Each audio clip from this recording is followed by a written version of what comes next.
Now that Microsoft is rolling out a fix for the hashtag stutter struggle by shipping compiled shaders, exactly how much of the hashtag stutter struggle would you say is Microsoft's fault in the first place? Let's just get straight down to it. We need to blame someone. Previously with DirectX 11 and earlier, shader compilation was hardly noticeable in many titles, but in modern games, doing that optimization work yourself is often error-prone or incomplete, as you've noticed over the years. As thankful as I am for Microsoft finally stepping in, I can't help but wonder if they could have done something much sooner before Valve embarrassed them on their own turf with SteamOS. Alex. I mean, at the end of the day, they approved the API spec that was put forward by the vendors and agreed upon. So whoever was part of that consortium back then, it would have been, I don't think Intel would have been at the table very much so, but definitely NVIDIA and AMD have some share of the blame there. I think the idea, though, of packaging so much state instead of having it be lighter weight was perhaps the biggest issue. Perhaps there could have been a lighter or a heavier, I'm saying it the wrong way, a heavier object that isn't so explicit, and as a result, we wouldn't have the same permutation hell that we have right now. But I do think that at the time when these things were devised, the idea of like ultra special shading and branching and all these things, like games were only just getting into the PBR era. And they were getting into more specialized forms of shading after a lot of much simpler things in the Xbox 360 era. We still hadn't reached that maturity yet. And I think you could have maybe foreseen where it would all lead to. But I don't, I'm not sure if we would have, because at that point in time, you had to do something to bring down CPU cost. And maybe this wasn't one of the ways to do it. Actually, this is like a GPU thing too. But I also do think Microsoft, they laid the foundation for where we are now. And maybe with hindsight, they probably should have not developed this the way it was. It should have been something different. Yeah.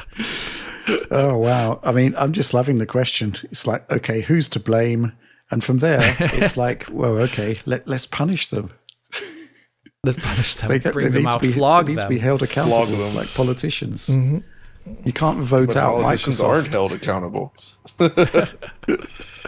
Any thoughts on this, John? Well, I mean, I would say they have a good point. It does kind of, I mean, ultimately, everything we're seeing with this is just down to, I feel like a lot of this is legacy Windows and the way it's built up over the years, along with the changes and improvements made to hardware. And it's just kind of how everything sort of developed together. And Microsoft hasn't taken any specific steps to really solve this problem with DX12 and such. I mean, I'm sure there's been some, but it does kind of feel like, oh yeah, developers are just like left to their own devices, so to speak. And then they kind of just tried to do what they could. And I also feel like there was a time where things like stuttering was just kind of almost, I hate to say it, viewed as normal in PC games. Yeah. Right? Like it was never desirable, but that's just kind of how it was. And it always differed depending on the generation. Like in the 90s, you get hard disk related, like hard disk access stutter and things like that.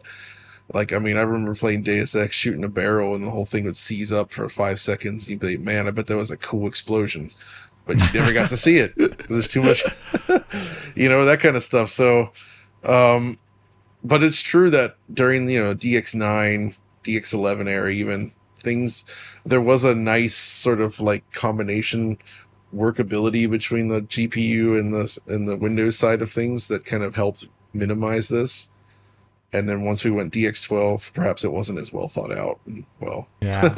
I mean, DX12 also is like, everyone is now a graphics driver programmer as soon as DX12 comes out. And it's like, that's probably a bad idea if you just want to leave things to be like, if you want gaming to proliferate, it's like the not idea everyone can afford them. Right? Exactly. It's interesting. And there are power developers that love having certain additional options available to them, right? But not everyone is up to the task of that or wants to do it in the first place. And DX12 definitely made it a little more complicated.